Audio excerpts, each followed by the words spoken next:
And we are good to go. Revelation chapter 14. Then I looked, and behold, on Mount Zion stood the Lamb, and with him 144,000 who had his name and his father's name written on their foreheads. And I heard a voice from heaven like the roar of many waters, and like the sound of loud thunder. The voice I heard was like the sound of harpists playing on their harps. And they were singing a new song before the throne, and before the four living creatures, and before the elders. No one could learn that song except the 144,000 who had been redeemed from the earth. It is these who have not defiled themselves with women, for they are virgins. It is these who follow the Lamb wherever he goes. These have been redeemed from mankind as firstfruits for God and the Lamb. And in their mouth no lie was found, for they are blameless. Then I saw another angel flying directly overhead with an eternal gospel to proclaim to those who dwell on the earth, to every nation and tribe and language and people.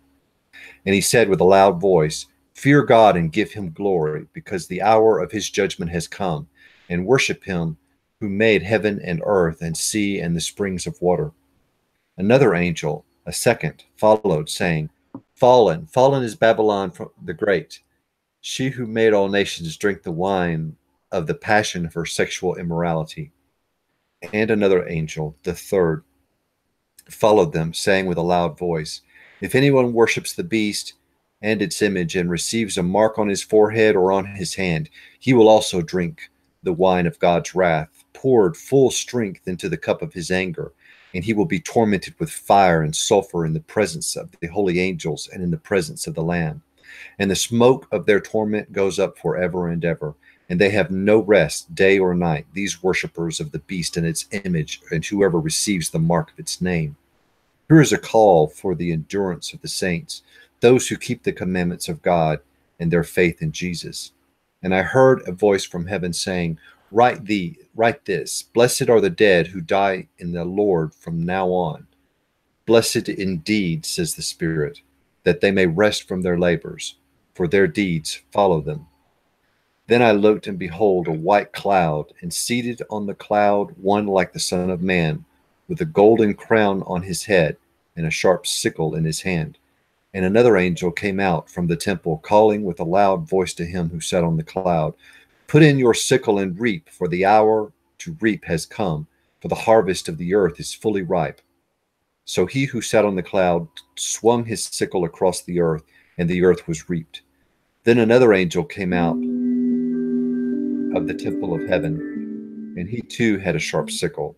And another angel came out from the altar, the angel who has authority over the fire, and he called with a loud voice to the one who had the sharp sickle, "Put in your sickle and gather the clusters from the vine of the earth, for its grapes are ripe."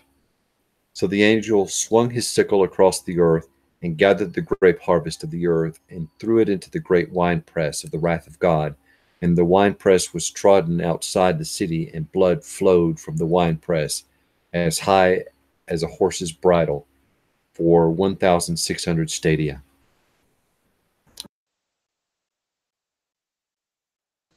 Nice. Anybody got anything before verse 6? For verse 6? Anything before verse 6? Before verse 6? I think it's interesting that the 144,000 are redeemed, and that could possibly be the capturing up, or the those that were caught up in the air, possibly, compared to everyone being caught up in the earth, in the air.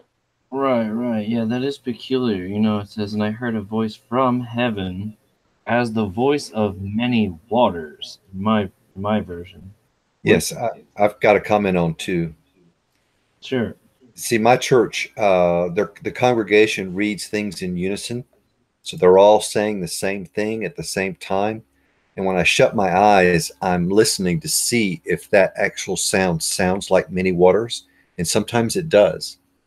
So sometimes I'm thinking that when it says, the voice I heard was like the sound, that sound would be like the corporate body of Christ in a way, because they're all basically speaking the same thing, if that makes sense. But sometimes when you hear a crowd and they're all saying the same exact thing, it sounds like either a seriously large demon, or it does sound like kind of like a waterfall. Yeah, many waters. I mean, like there's totally other times where people are referred to as water, like watery bodies of water, right? Like the sea. Sometimes that's referring to the Gentiles.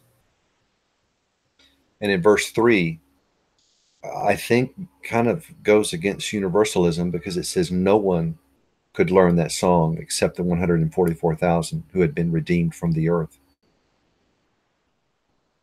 Yeah, I was just looking at that, Stacy. I think the new song is referring to the new covenant. It appears a whole lot in the Psalms and in Isaiah. Almost every time you can tell it's alluding to the new covenant. And when it says no one can learn the song, it reminds me of John 6:44. No man can come to me unless the Father who sent me draws them. I thought it was more the new song of Moses that they were going to learn. Yeah, that could be possible. Yeah, very much so. If you keep going a little bit, the song they sung, blah blah blah blah blah, but then it says, well, something after that. 144,000 which were redeemed from the earth. Where did it go? I just saw it. Oh yeah, there we go. These were redeemed from among men, being the first fruits unto God. Right, that's the remnant of Israel. See, if you like here, take Psalm 96 for example. It says, "Oh, sing to the Lord a new song. Sing to the Lord all the earth. Sing to the Lord, bless his name. Proclaim the good news of his salvation from day to day. Declare his glory among the nations." These are all allusions to the new covenant. Right, yeah, it makes perfect sense to me. I mean, like what you're saying, Matthew, totally. Uh, they're the first fruits.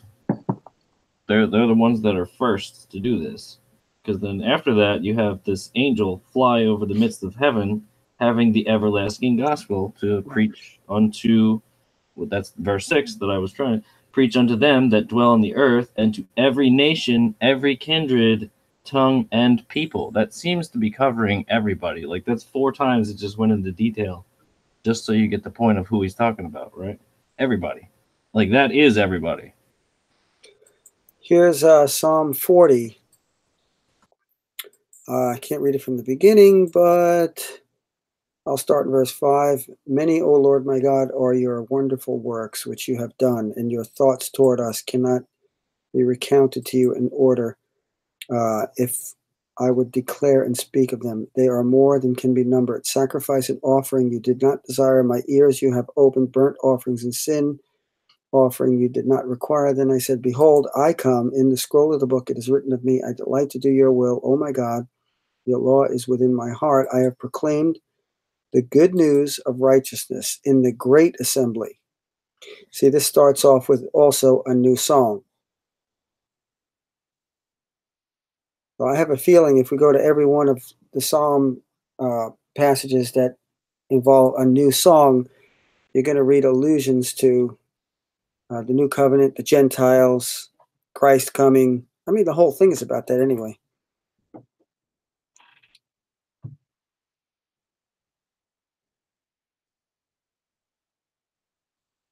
New song is 6 times. Yeah, and he has put a new song in my mouth, even praise unto our God. Many shall see it and fear and shall trust in the Lord. Psalm 33 talks about a new song. When you get to verse 10, the Lord brings the counsel of the nations to nothing. The counsel of the Lord stands forever, the plans of his heart to all generations.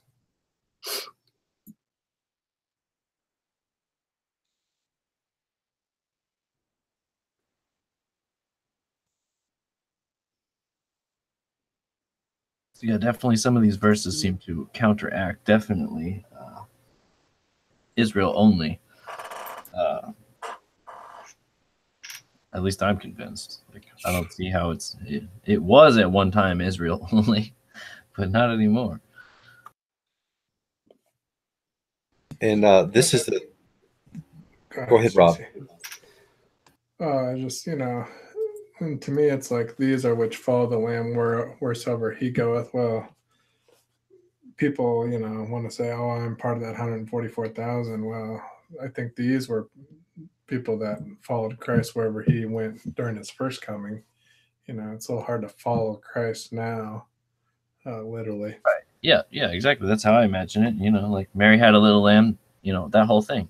They were the ones following him back in the day. Right. Like, they were all the ones that were like, sure, like let's do everything he says, and they were doing. That's why I think the 12 tribes were restored during his first coming, and then these were the 144,000 out of those 12 tribes. Like, go to the lost sheep first, which was everybody, not just like the one tribe. They were all lost at some point, weren't they? Like, come on.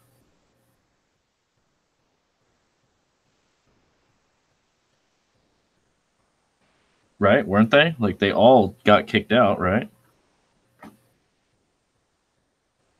And I would say that the 144,000, which were from the 12 tribes, were the first fruits, because not in partiality, but because they had the oracles of God before them. So they were closer to the scriptures. They could see Christ within the Old Testament closer and quicker than anyone else could. I agree. Now, this is where we get to the three angels message that the Seventh-day Adventists hold, I believe. I believe this is the chapter of that. Well, yeah, that's interesting that you say three angels, because, like, that's one of the things I wanted to do here, maybe, is count the angels who do their things. Yeah, I counted 4 when I was reading, but, I don't. Well, I mean, it says, okay, so I saw, okay, where's the first mention of the first angel? Looks like 6. No, because 6 says, and I saw another angel. That implies that there's a second one at least. Yeah, but I think 6 is the first word angel comes up, isn't it? First mention of angel, but it's apparently somewhere before that there's an angel mentioned. So probably gotta go back to 13, probably. Perhaps. No, I don't see the word angel anywhere in 13. But anyway, I saw another angel, so let's just assume that that's number 2. And then we have, obviously, the next one is number 3, so that makes sense that there's only we're up to 3 now in verse 9. Okay, and then going on after 9, then we have okay, then it says verse 15. Verse 15. 1 and 6 can be the first angel, because he could be comparing it back to chapter 11. Okay, that was the 7th angel, and then Revelation 14:6 would be the first, and then 8 would be the second, and then 9 would be the third angel. That's kind of what I'm getting at, I think, ultimately, but I'm not sure the maths work out.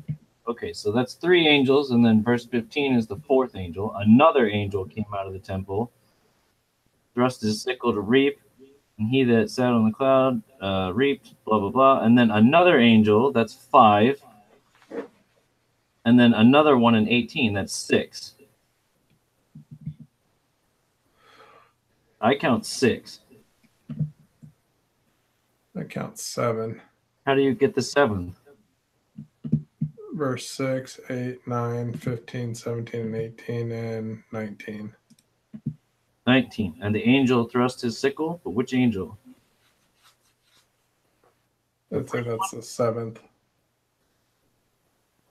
Well, no. It said another angel in 18, but then it says, and the angel. Like, which one? The verse 18 angel?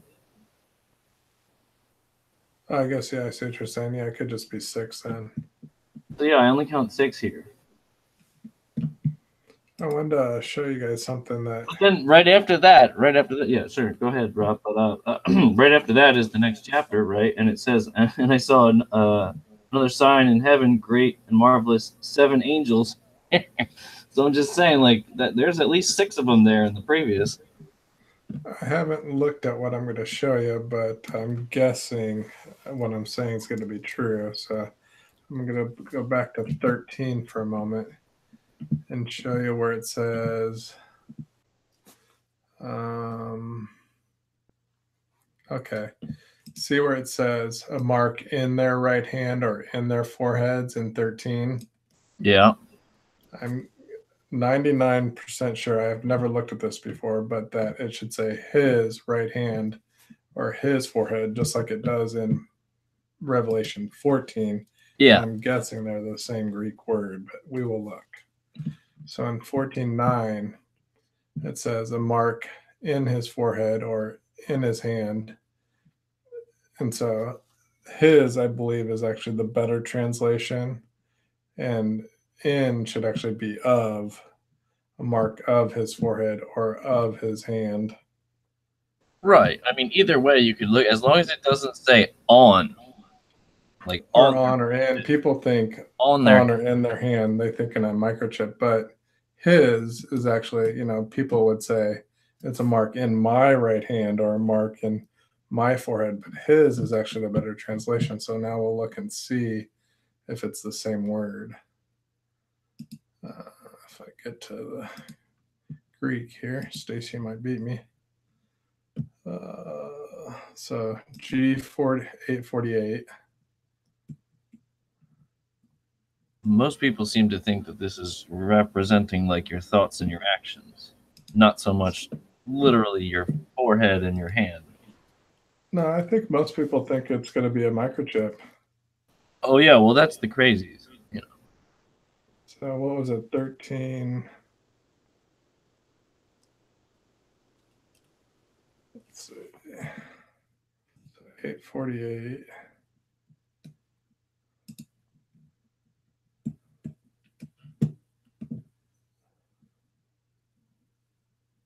Okay, yeah, see here it's translated there.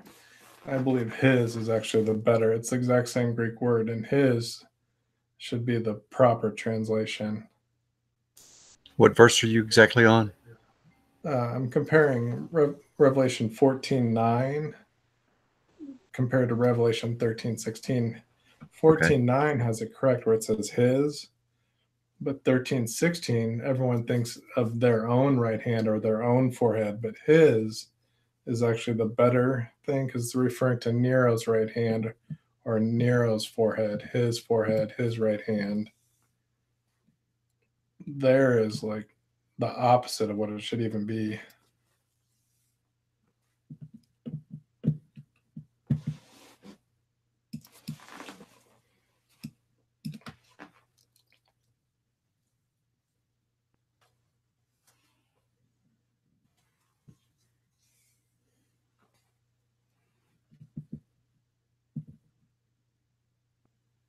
Well, it says if any man should do this, they should get this.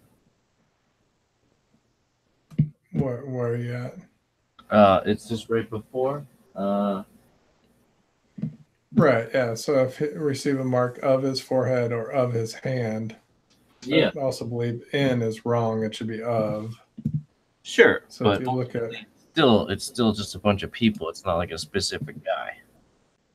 no, it's Nero. It's a specific guy because you got to go back to Revelation 13.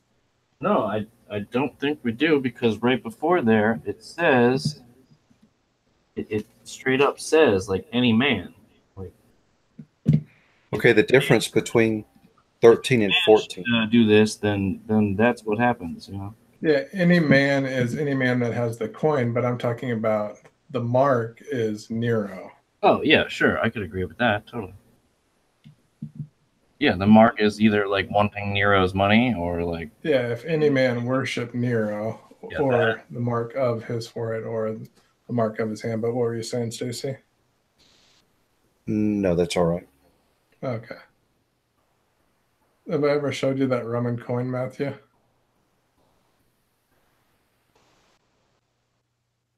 No, I haven't seen it. Let's take a look at that real quick because it's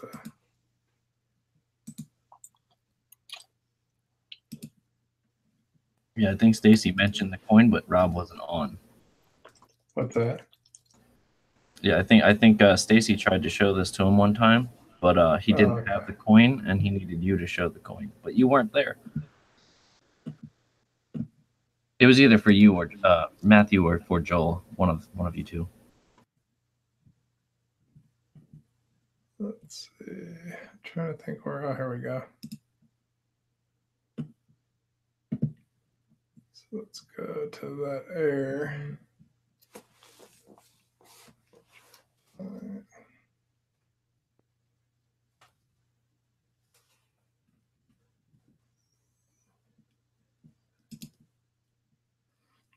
So let's see how it's got his forehead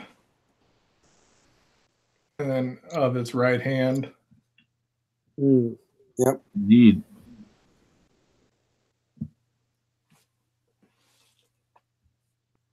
Pretty wild. Yep. And that's why they couldn't buy or sell if they didn't have that coin, the mark of his forehead or the mark of his right hand. Then, and if they didn't deny Christ and worship Nero, their heads were cut off. Mm-hmm. Yep. While we're talking about old coins, it's interesting that the early, not even early, but just early Muslim coins had crosses on them. Did you know that? Yeah, because I fully believe that those guys they're related. They're in the Bible. They went rogue or somewhere. Like I don't know what happened. As far as I can tell, that's the I will make a great nation of them. Like that's like Ishmael and stuff. You know, it's those guys. They I have look the same at story, the same lineage, everything. It's just they like somehow got this other guy involved, Muhammad. I don't know. Well, I look at Muslims the same way I look at Seventh-day Adventists and Mormons. When you have a prophet that comes after Jesus, things get sort of skewed. But there are Christians, it's just, they're like really off.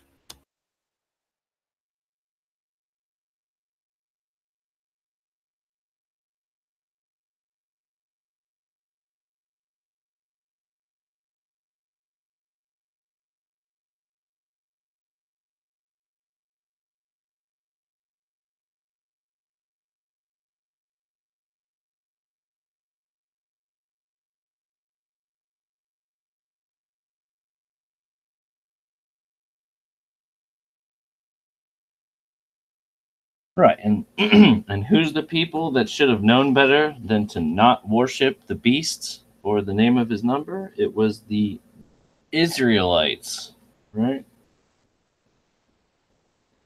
They're the ones that could get in trouble for such a thing. The Gentiles were never told to this point, right? Like, don't do that until just like maybe just recently.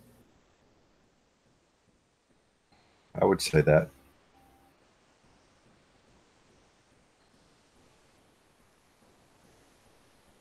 Now, have you guys like looked at the Old Testament imagery of Revelation 14? Yeah, I mean, like, what do you mean? Like, I mean, I see a bunch of angels swinging a bunch of sickles.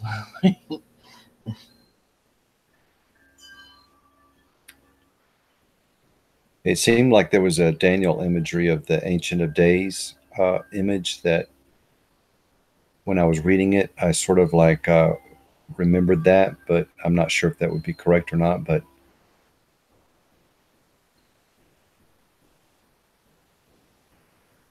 there's imagery of Isaiah with the wine and the wine press. Right.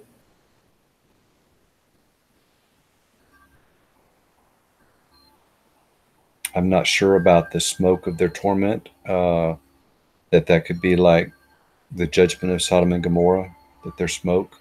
I'm not sure if it talks about that, but I think it does say something like similar to that.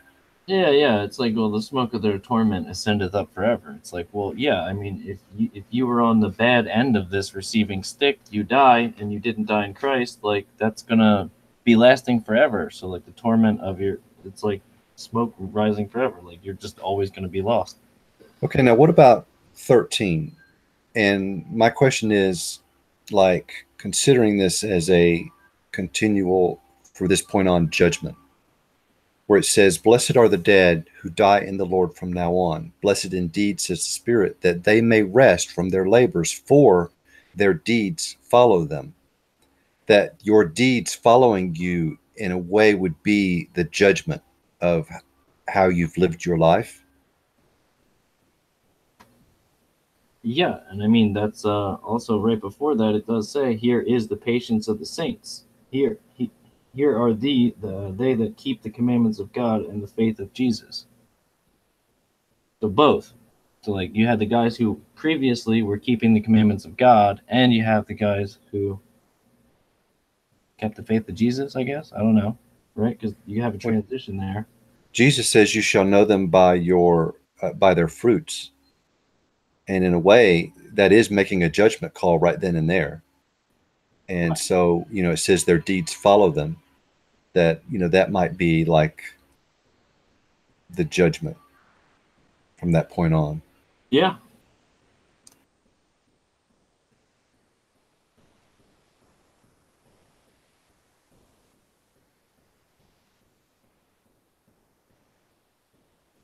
Joel chapter 3 speaks of the sickle.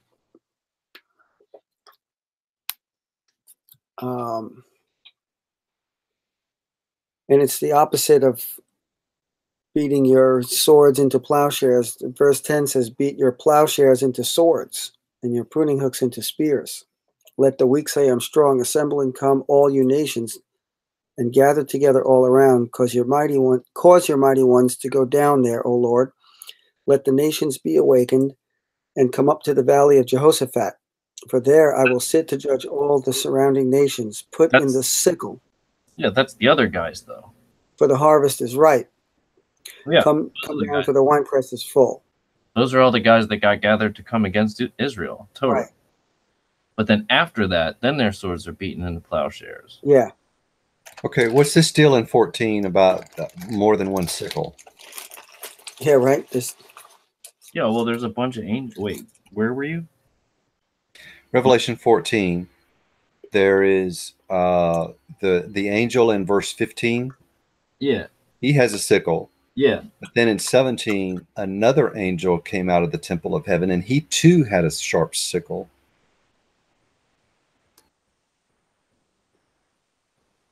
Yeah.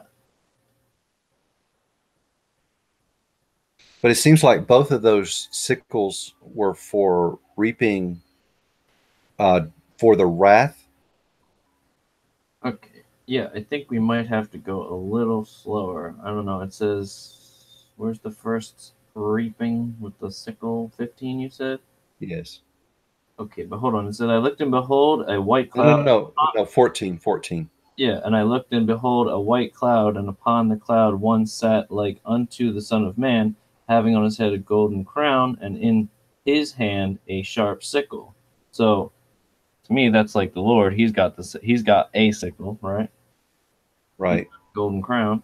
But then another angel came out of the temple, crying with a loud voice, sat on the cloud, and he said, "Thrust in thy sickle." So he's telling the Lord there to go ahead and thrust in thy sickle and reap, for the time is right. And he that sat on the cloud thrust in his sickle, and the earth was reaped. And now you have in 17 another angel came out of the temple. So two angels coming out of the temple. He also having a sharp sickle.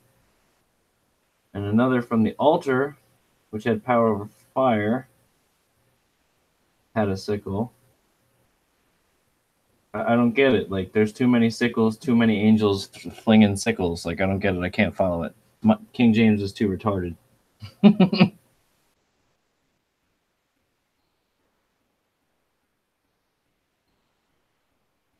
It kind of sounds like it's repeating a little bit here, maybe a little bit. I don't know. Are there really 6 angels, or are there 3? Like, I can't figure it out.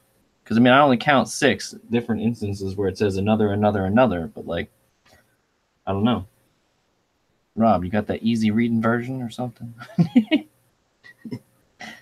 You got the the layman's terms. Yeah, it kind of does a little better job of it. I got it pulled up now.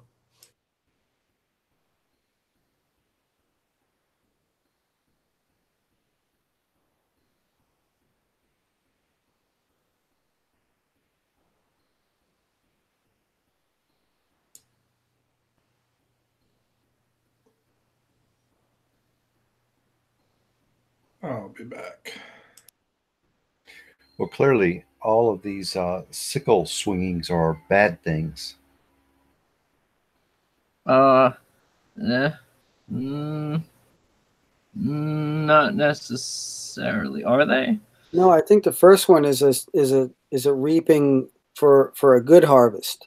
Yeah, because it says gather the whole parable, right?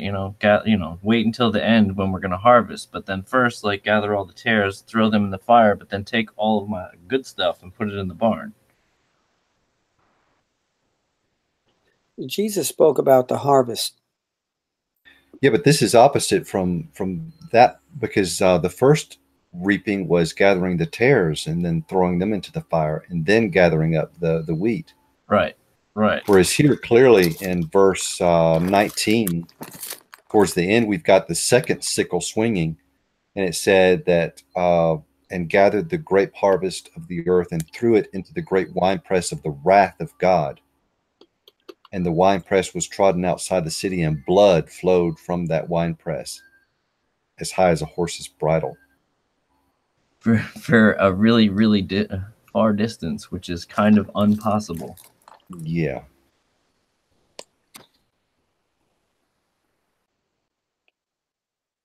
You know how many horses have to die? I mean, I'm sorry, people have to die in order to make that much blood? That's retarded. I don't know if anyone's done it yet, but I'm sure you could see how many liters of blood are in the human body and how much it would take to flood an area of 1,600 stadia with the height of a horse bridle. Yeah, I'm pretty sure you can't do it, even if you squashed every last drop out. Like, you're still not going to get there. You'd barely even get to the tops of their hooves.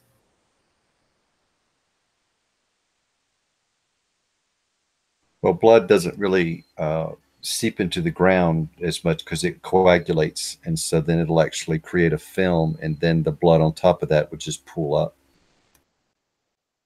True, but still, it's not going to keep exponentially doing that until it's all the way up to the top where like a horse runs into it and they like drown in it, right? Right, but you're going to get into a lot of trouble if you're taking Revelation literally anyway. You're going to be a futurist. Yeah, and then you're going to be looking for dragons and some dude named Michael flying in the sky fighting this dragon, and for some reason he kicks him down to the earth. You mean one who is like the Most High? Yeah, totally. Just like in verse 14, seated on a cloud, one like a son of man. Well, the Son of Man is like the Most High. It could just as easily have said one on the cloud, Michael, having a golden crown upon his head and a sharp sickle in his hand. Yeah, totally. I don't know. Matthew doesn't know about that too much, I don't think. I don't know. About the whole Michael ordeal. So I think Michael is a title. It's a position. Yeah, I've heard you say that before. Don't really have an opinion on that.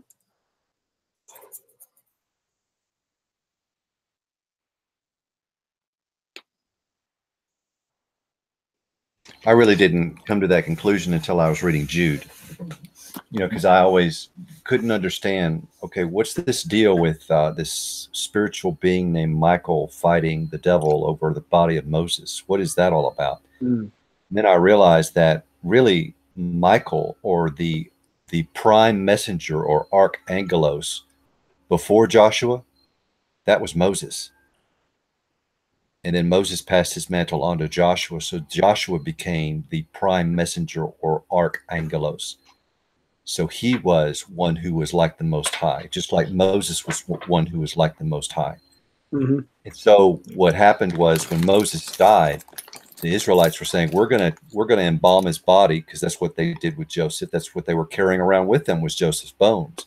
And they wanted to bring Moses into the promised land too. So here Joshua is fighting with the entire nation, saying these were not Moses' wishes, the Lord rebuke you. And so that's where I started to look into that idea that Michael actually means one who is like the Most High. So in that instance, I believe that would have been Joshua. Right. And also in Revelation, where it talks about Michael with the voice of the archangel Michael, that would be Christ, because Christ is the one who is like the Most High in that regard.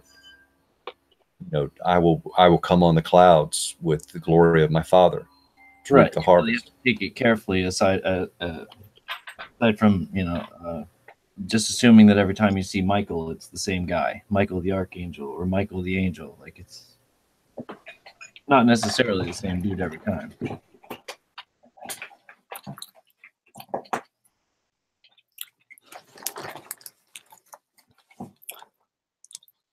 Makes sense, but why give him a name Michael though?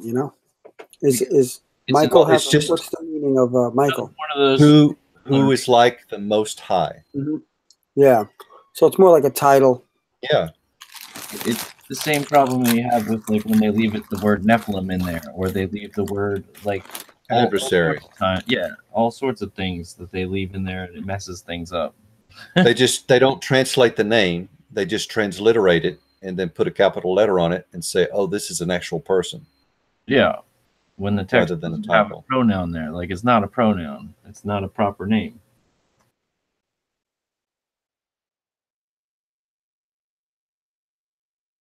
And yeah, when we figured that out, we were having a fun time, because we were, me and Stacy were like, wait, that totally does make sense. So the Satan there that is like at the whatever, that's the whole nation right there being like, no, we got to bring him in. But God said, like, no, you will not go, And so Moses stayed behind.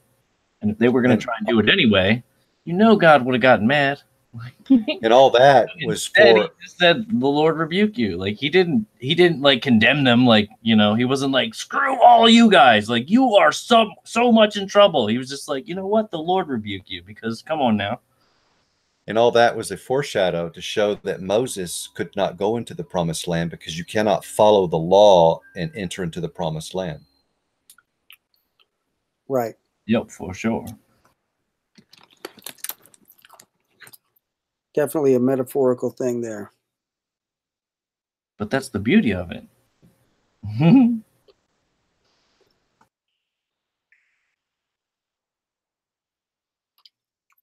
It's like it actually happened, but it's also metaphorical. How cool is that? Yeah. Only one guy I know that can pull that kind of thing off. I mean, that's like the theme of the whole Bible. It's the switch or the shift from old to new covenant, from law to grace. And I think when I read the title, The Revelation of Jesus Christ, it's really like, I look at it like the revealing of Jesus Christ and his new covenant. Like, that's what the whole thing was about. Like, the old covenant's going to end, and then the new covenant and Christ will be revealed. Right, exactly. That's why. And then Babylon, Mystery Babylon is fallen. That's the old covenant. Right, that's why it says right here in the beginning, when we first started reading, the revelation of Jesus Christ, which God gave unto him to show unto his servants, the things which must shortly come to pass. And he sent and signified it by his angel unto his servant John. And the thing is that in the Greek, apocalyptos means veil, and a in front of it negates it, so it means without the veil. Mm-hmm. And that's what that other guy the other day was kind of saying. I think, Matthew, you replied to my video posts. But yeah, you see what we were just talking about there. I lost my train of thought there, but Which guy was that? Remember the other day I showed you the video? Like, you commented on it. Yeah. Nathan? No. The other What? guy. I don't remember the other guy. Okay, come on. What was I just talking about right before I lost my train of thought? The revelation of Jesus Christ given to his saints. Right. Okay, thanks. Right, his servants. Remember, he was saying, "Oh, right." So it's like, now are we given the ability to become sons of God? Right? Mm-hmm. Servant to son. Remember that guy? Yes. Yep. So I'm just saying, there kind of seemingly is again like his servant John. John was being adopted as a son of God, but he gave it unto his servant John. I don't know. Kind of interesting. Any thoughts?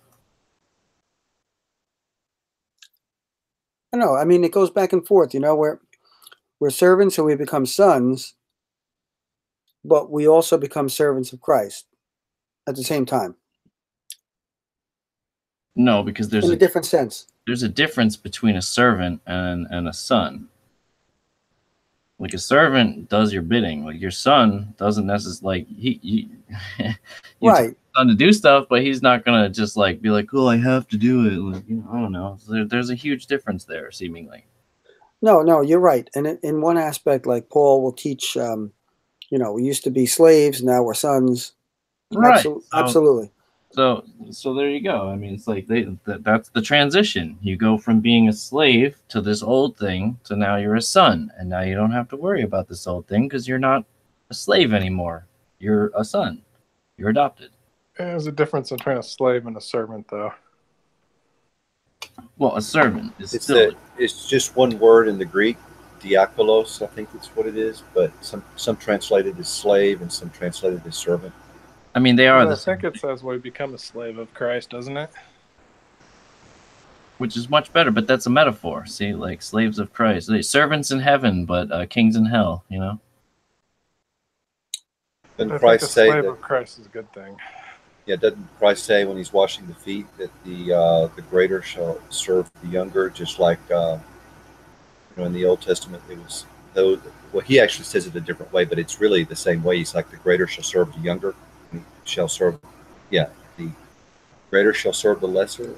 Or That's something. in Genesis, right? The elder. Well, that's in Esau too. I'm not sure now, but I know he said that the greatest among you will be the servants, or something like that. He was washing the feet.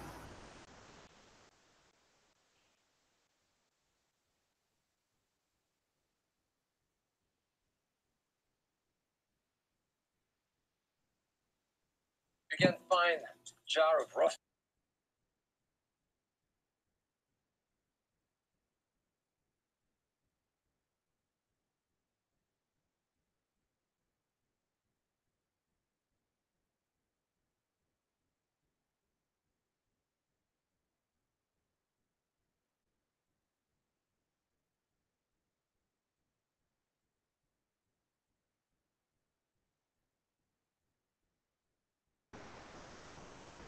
The one, let's see, John 13, I think it is.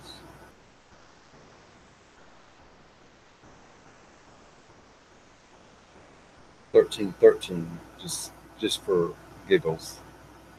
You call me teacher and Lord, and you are right, for so I am. If then your Lord and teacher has washed your feet, you also ought to wash one another's feet. For I have given you an example that you also should do just as I have done. Truly, truly I say to you, a servant is not greater than his master, nor is his messenger greater than the one who sent him. If you do these things, blessed are you if you do them.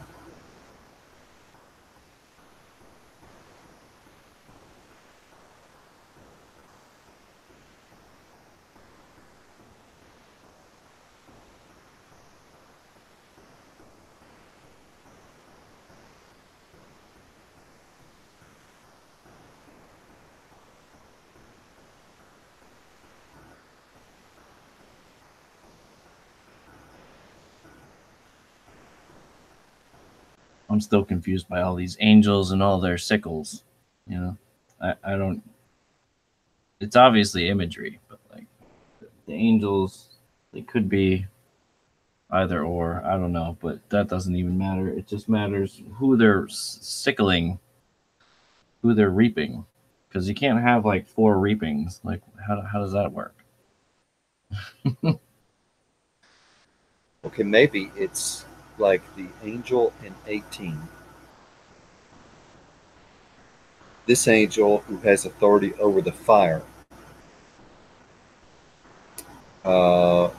The messenger or the witness in the Old Testament that had them over the fire was, well, I would like to say it was the prophet, so it would be Elijah, because Elijah called down fire from heaven. Yeah, that's where I was thinking.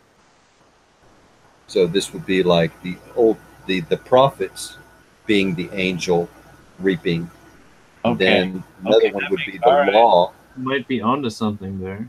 I don't know if I am, but I'm just sort of like putting it out there. Keep And going. that the law would also be a messenger or bearing witness, so it would be also a witness, No doubt.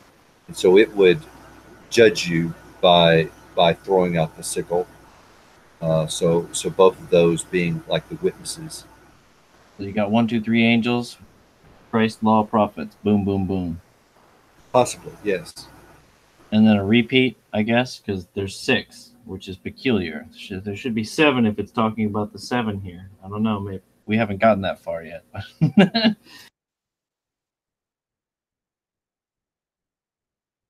And plus, these other 7 angels might be different. Like, who knows? We haven't gotten that far yet. But so far, what we've read, these 6 angels or 3 angels. What do you think, Rob? What do you think, Matthew? 6 or 3? They really should have translated the word to messenger, really.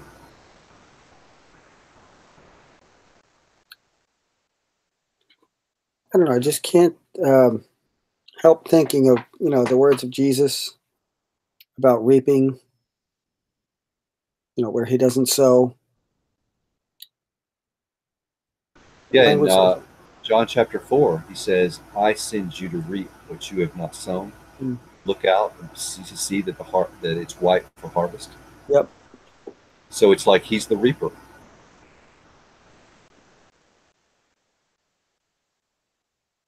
And then there's a resurrection of the just and the unjust. So there's 2 reapings, one of the harvest and or the wheat, and then one of the grapes to be trampled. And in the book of Job, one of the things in the rebuke is, are you able to guide Arcturus and his sons? And Arcturus is a constellation up in the sky that is a shepherd with a staff and a sickle.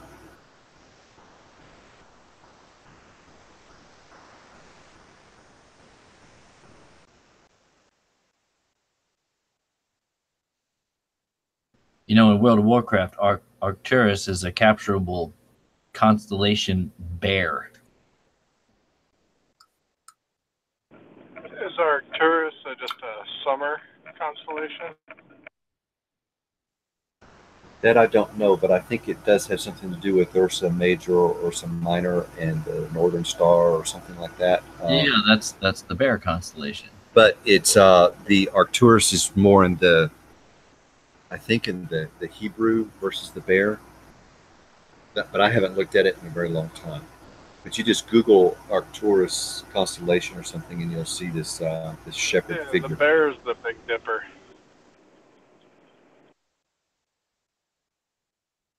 Right, but I think one of the stars is named Arcturus. Yes, there is a star named Arcturus. And there's also Arcturus isn't part of the Big Dipper. They're like on opposite ends of the sky. It might be. Kinda.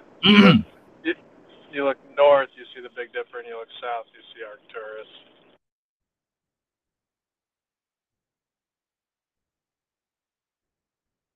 Right, I was just saying, World of Warcraft be confusing people, making Arcturus a bear. I'm just saying.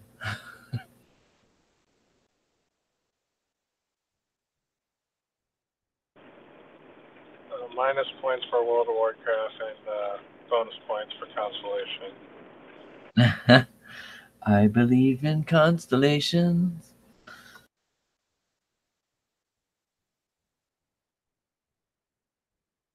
I mean, imagine if you were given the task back in the day. Be like, see those dots in the sky? Play connect a dot. Show me some pictures. You have 24 hours.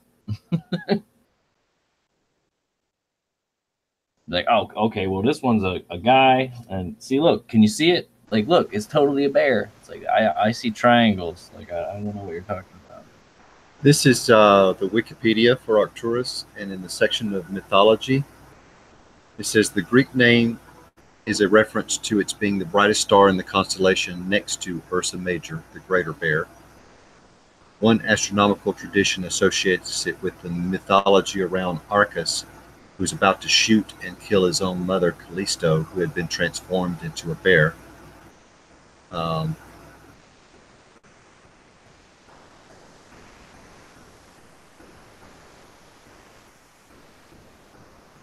So there is a reason why the bear. And here's one. It says an alternative lore associates the name with the legend around Icarius, who gave the gift of wine to other men, John chapter 2, but was murdered by them, John chapter, 20, 19, because they had no experience with intoxication and mistook the wine for poison. It is stated that Icarius became Arcturus, while his dog Myra became Canicula, something like that, but that's in the Greek. Any Joel 3:13 handy? Or close?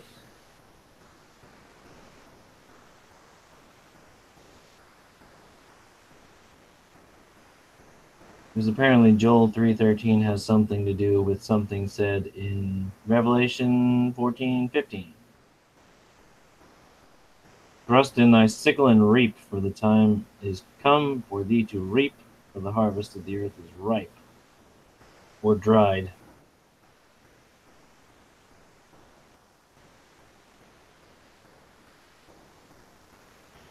But I have no idea what Joel 3:13 says, and that's the rest. And I don't know where the heck Joel is, because I can't find it. Because I never read it. I read that before. Joel is all about the day of the Lord. Almost the whole book. It's got all that language, all that apocalyptic revelation language. Well, I'm sure. I would hope so. Sun and moon quite a couple of times being darkened. Yeah. Sorry, didn't mean to do that. Not that one. I wanted another one. I want you to see this picture. So hold on.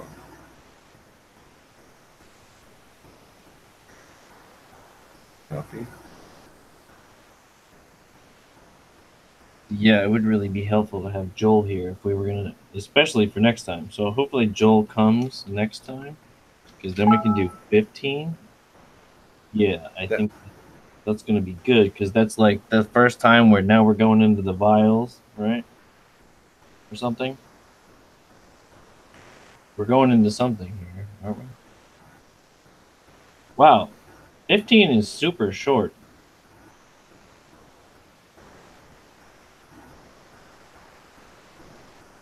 Why is 15 so short?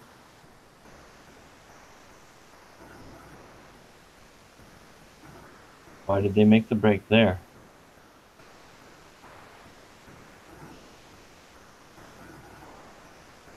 Okay, that image that I just posted is it's showing this man, and he's got a spear and a sickle. But I think that the Hebrews looked at that spear and said it wasn't a spear, it was a staff.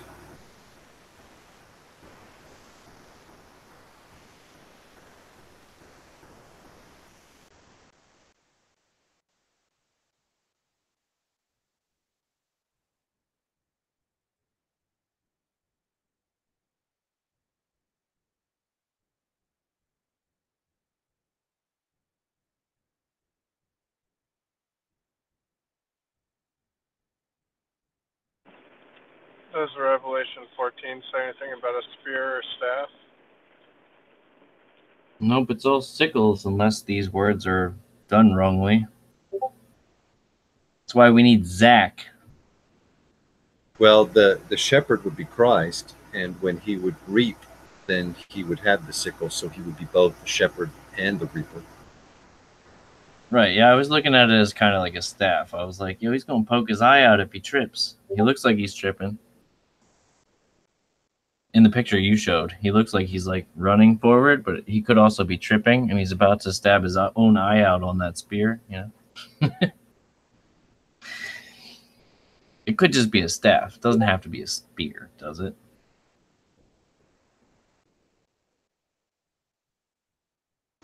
Yeah, I'm looking at it more like a staff, because that certainly would be Christ. Because, I mean, what would be the point of saying Arcturus and his sons in Job if it was just some warrior? Right.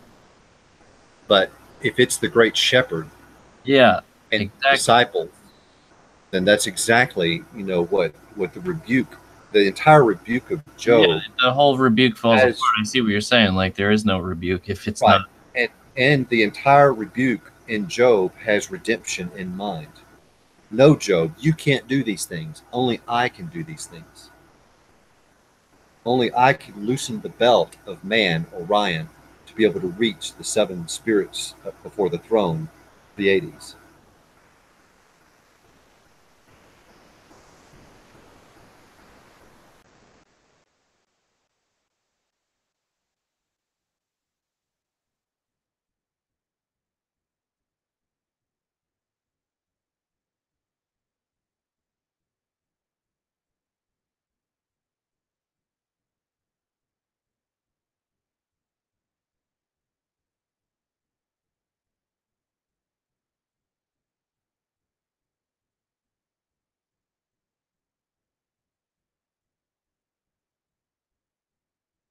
Right, so I'm just looking slightly ahead here, but it does say that we are about to get somewhere interesting. So yeah, hopefully Joel comes next time. But it says, I saw another sign in heaven, great and marvelous, 7 angels having the 7 last plagues. For in them is filled up the wrath of God. So like 7 last plagues? Does that imply that there were more plagues before that? Like just previously? Like 7, then 7, then 7? Or was it all the same 7? Like they are the 7 last plagues. And so all the things we read so far in the last chapters, right?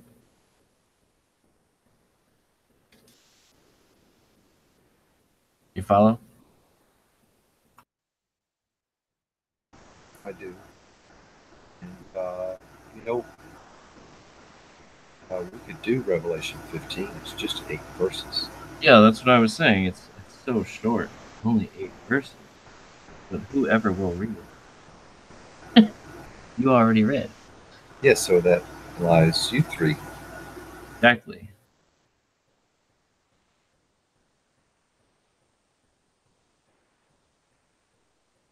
I vote for one of you 2. Maybe Matthew, because he never reads. But it's okay if you don't. All right, 8 verses.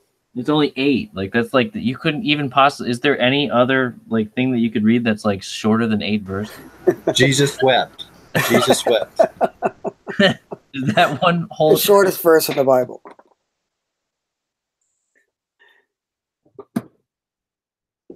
All right, so you're done with 14. You want to read 15? I mean, it's so short, and I think it kind of it should be part of 14. Really, I don't see why they made this extra chapter so tiny, unless we can figure it out now. Why would they would separate it like that? Who knows? All right, so Revelation 15. Then I saw another sign in heaven, great and marvelous, 7 angels having the 7 last plagues, for in them the wrath of God is complete.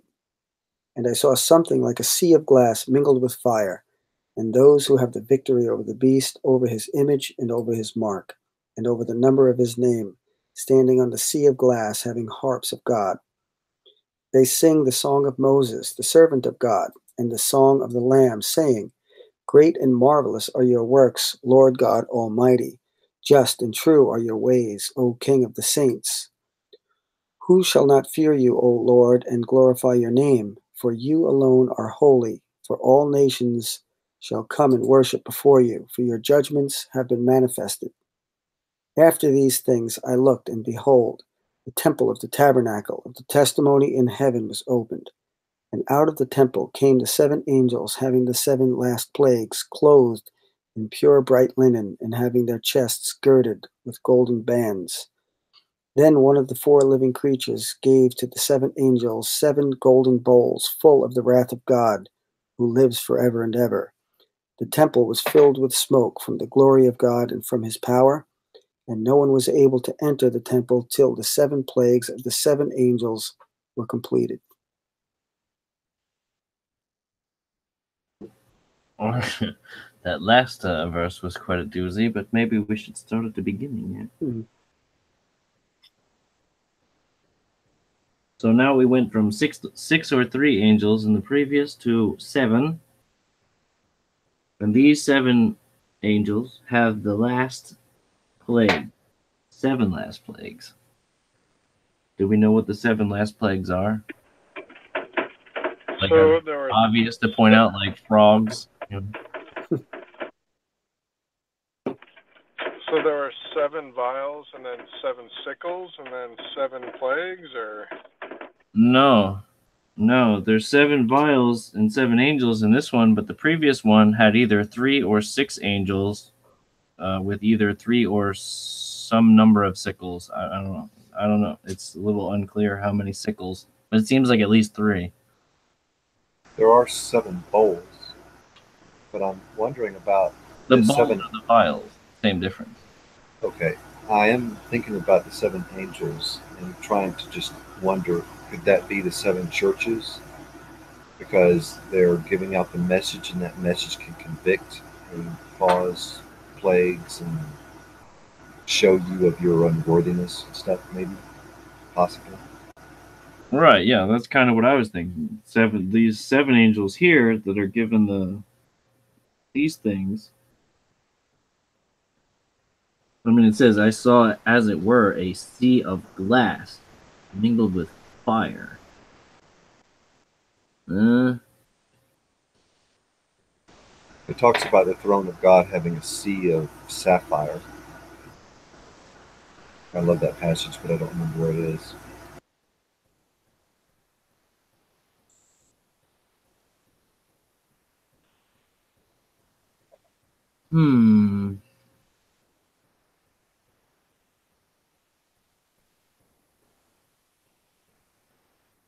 Yeah, so this is, I mean, it says, for all nations shall come and worship before thee, for thy judgments are made manifest in 4. So that means like it still hasn't happened fully yet, but it's about to still.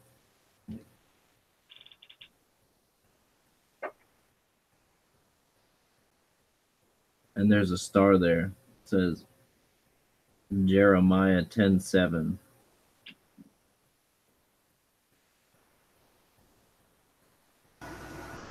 Ezekiel 1:26, and above the expanse over their heads there was the likeness of a throne in appearance like sapphire. Seated upon the likeness of a throne was a likeness with human appearance.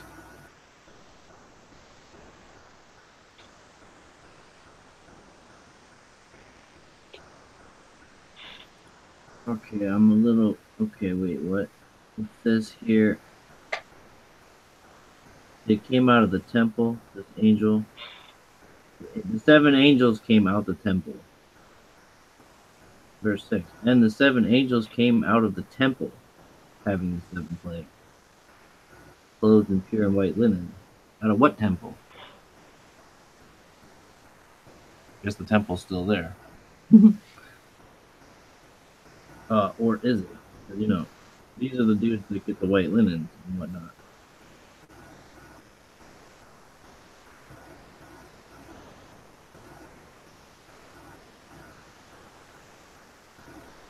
Ain't that the 144,000 then?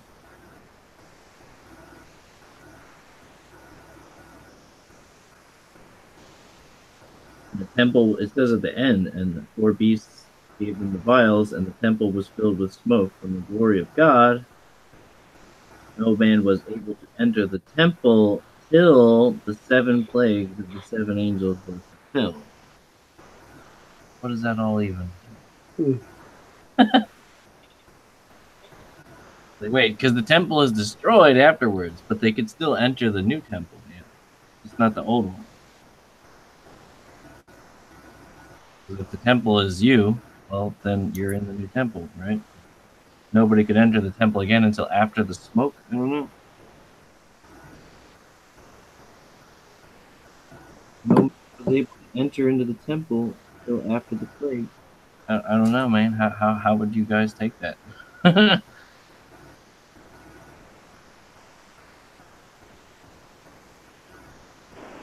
Yeah, I've always debated is it the temple on earth or temple in heaven? It's hard to tell.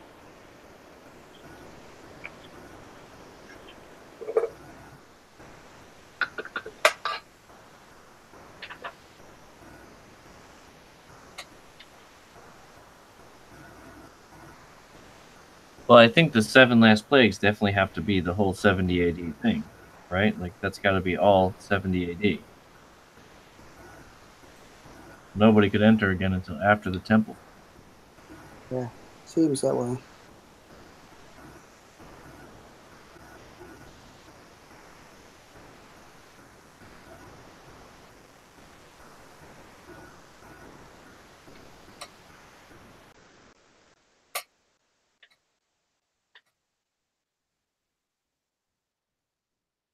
Because in the beginning it said, "Filled up is the wrath of God."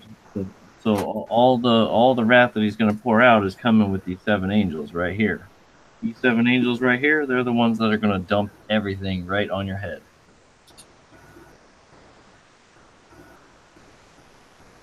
And in verse 4,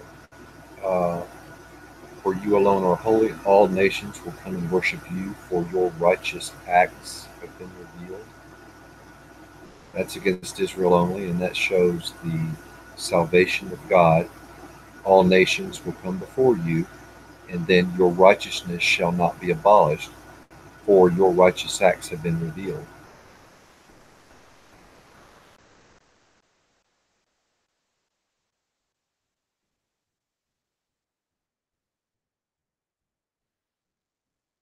Isaiah 51, remember?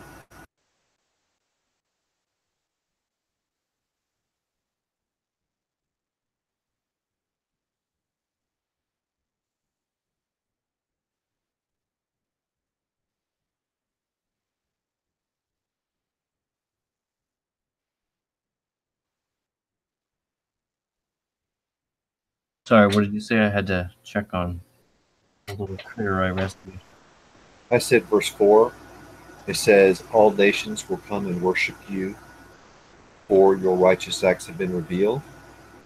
And I was just remembering that we were on earlier this evening, Isaiah 51, where it says that your salvation shall last forever and your righteousness shall not be abolished. And this is totally against Israel only kind of thing. And it shows that the two are, because you cannot, as a nation, come and worship before God if you're not under the state of salvation and your righteous acts have been revealed. So that shouldn't be the word nation there. It should be tribe or something. Well, for them, but not according to, Well, I'm the just saying, Bible. based on what we were saying earlier, like, like all nations, every type, tribe, tongue, all that. Like, come on now. That's got to be talking about more than just the 2 of them. That's only one nation. Mhm. Israel is one nation, whether it's Judah and Israel, it's still just all Israel. Right. But then you've got Still, worship. that's not a lot. Yeah, you've got worship, and then you've got God's righteousness. So you've got salvation and you've got God's righteousness in Isaiah 51. Right, and that's how it comes to us, and that's how you get to many nations. Right? Father of many nations. From generation to generation. Yeah, forever.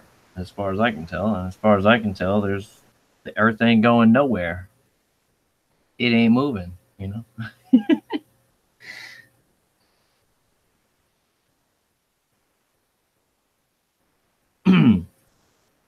Maybe that's because I invest too much in Genesis 8:22 and Ecclesiastes 1:4.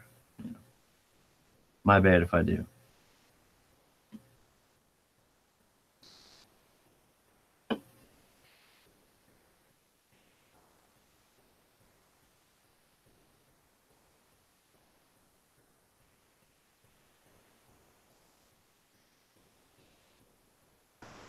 It's interesting here, verse 7. And one of the 4 living creatures gave to the 7 angels 7 golden bowls full of wrath. Which one? Yeah, Which- that's interesting. One of the 4 beasts. Oh, I don't know. One of the 4 beasts. Which beasts? 4 living creature beasts? Now, what were the 4 beasts? Well, that's what I'm saying. Which beasts are we talking about here? I would say it's the one with the head of a man, the one with the head of a lion, one with the head of a bull, and one with the head of a eagle. Okay. So which head? The head of a man? Well, now I'm looking at the 4 living beasts as the righteous beast of Christ, man being the man Jesus Christ who came down, the bull being the Christ incarnate in the Old Testament, the eagle being the reaper, and the lion being because he's the Lion of Judah. Is that possible?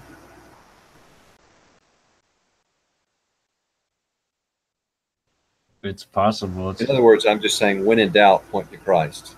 Sure. It just seems a little stretchy there. Like maybe it needs a little bit more attention, a little more work. Build it up more. Figure, it seems kind of weak at the moment. That's all.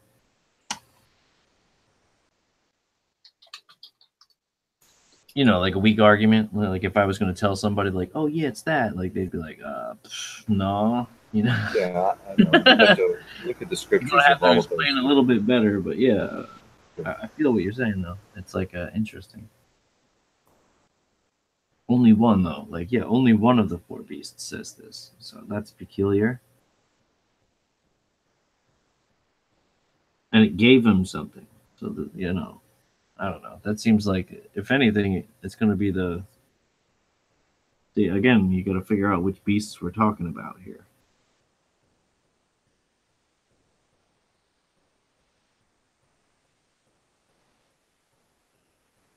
Like, do any of you remember? Like, so you guys are good at like calling out Revelation, blah blah blah, and knowing exactly where stuff is. Where's the beast talk prior to this? I forget exactly where it is, but I think we talked about beasts somewhere in here, didn't we already? Standing upon the sand of the sea, I saw a beast rise up. Something, didn't we just read that? Yeah, beast rises up out of the sea. 7 heads, 10 horns. Okay, but that's not the beast we're talking about, is it? Because that thing ain't got. I don't know. It says 4 beasts. Wait, and then it says the other beasts. Didn't we read something about saying like the other beasts, like their dominion was taken away, but they were allowed their lives were prolonged for a season? I don't know. That seems to me like the previous 3, Babylon, Persia, Greece, those were the previous beasts, and then the 4th one came. They weren't exterminated; they were overtaken, so the lives were prolonged for a season. I don't know. Maybe that's a complete stretch too. Just trying to figure it out here.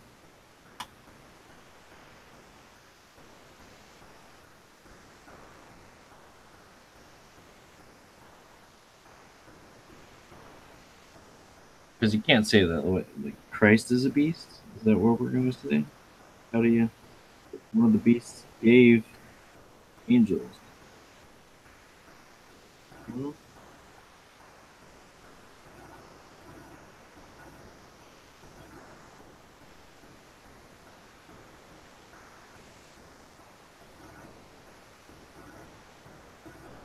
one of the beasts helped him out. I don't know about that. How does that work? I think these are just the same beast in Revelation the beasts in heaven that surround the throne. Yeah, that's the one that Stacy was talking about. Yeah. I think It's 4 beasts, so one has like 3 or 4 heads or something. right, but it doesn't say like the one beast that had 4 heads said. It said one of the 4 beasts gave unto the 7 angels. So you're trying to figure out which beast it is? Yeah, which beast is it? It doesn't say that it's necessary. I mean, it could be any of the beasts. Whether this beast has 4 heads or not is like, I just want to know which one it is. You know, which one makes the most sense.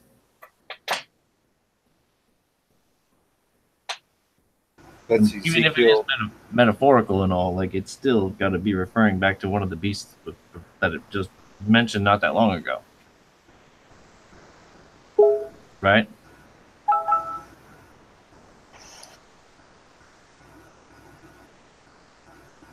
Ezekiel chapter 1 talks about the 4 living beasts, and Revelation 4 talks about the 4 living beasts.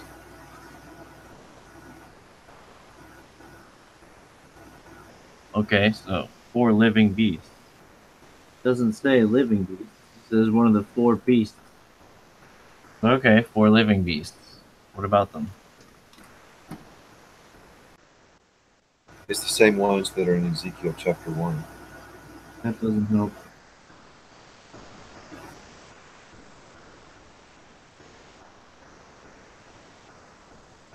And yeah, the 4 and 20 elders, the 4 beasts, those guys. Each of them had 6 wings, and they were full of eyes. Those beasts. So one of them, doesn't matter which one. Is that what you're saying? Doesn't matter. It's irrelevant. It's just saying like one of these dudes, like completely irrelevant. Is that what we're going for? I don't know. I mean, that would be fine. It's just like One- telling you the story. It's like One commentator says it's the first one, the lion, but I'm not really sure his support yet. Well, no, that would make sense if it was all 4 of these are modes of Christ. You know, we talked about modes of God, but these are specifically modes to Christ. Him being in the incarnate form in the Old Testament, being the cherub in Ezekiel, or the ox, and then being the eagle, and then being a man when he was carnate. The lion would be his judgment portion of his mode. So that would make sense.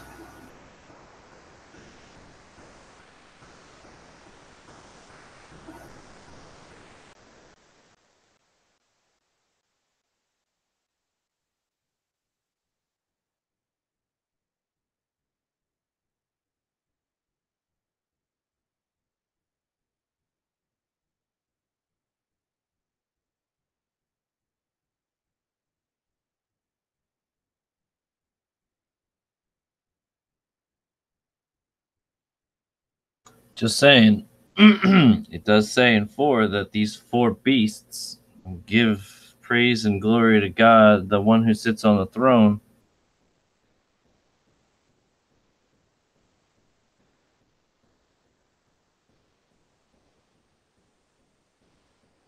So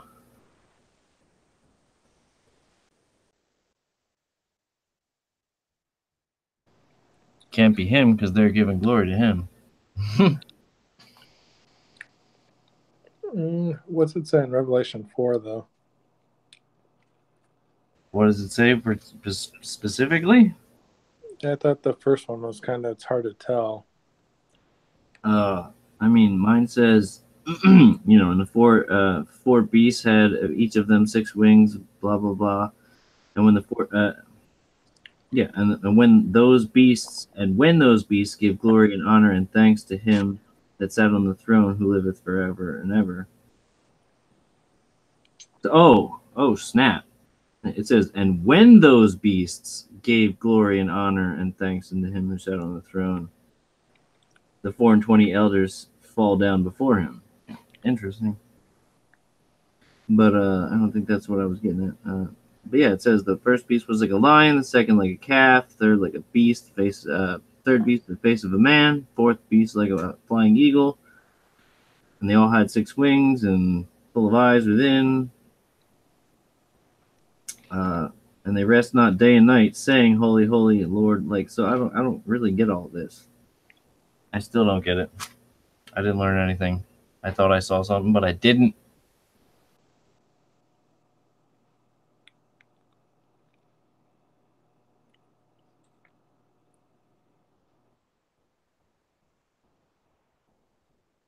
Because these guys are all praising, right? All 4 of these beasts are praising here. They're all like all the time.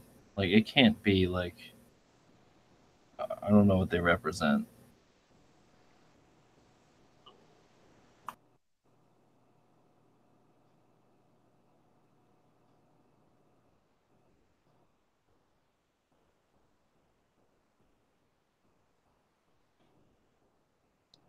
Yeah, I don't know much about the beast, those 4 beasts, really.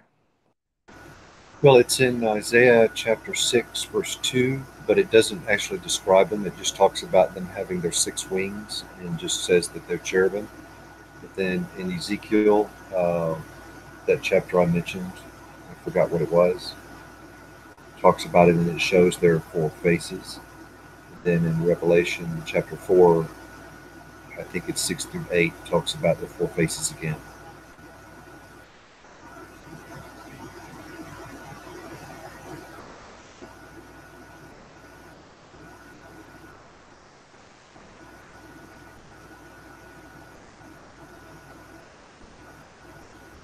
But I don't know, that would be a really cool sermon if you could take the living creatures or the 4 beasts and actually make a sermon saying they're all modes of Christ.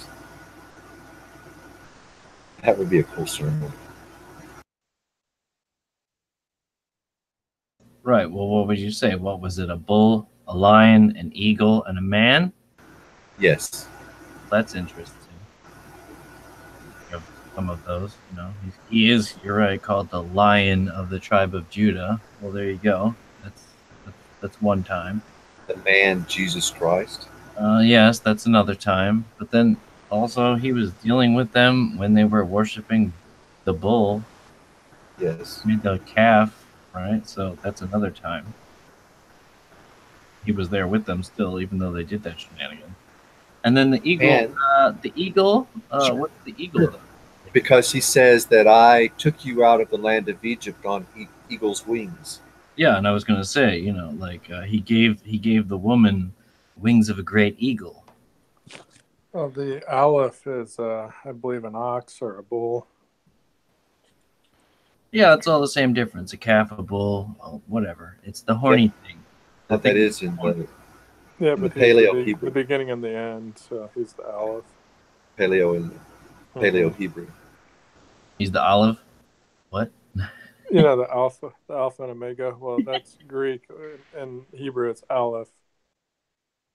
Right. I know it's olive. I was just saying it's funny because it sounded like you said olive. Like the little fruit, John. The Gotcha. little olive tree. I wonder what the Paleo Hebrew is for Tav. He's the olive and the tav. So what's a fruit that sounds like tav? He's the olive and the Monk fruit. That doesn't rhyme with tav. But it's sweet. Java, or what's that one? That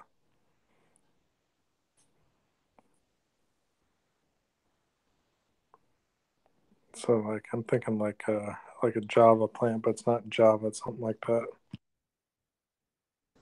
I got Jambu wax apples.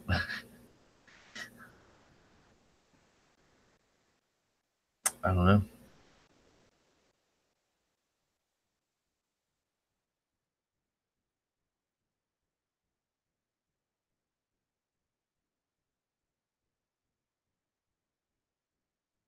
Well, then I think I'll just go ahead and end the live streaming portion now. Bye-bye, everyone.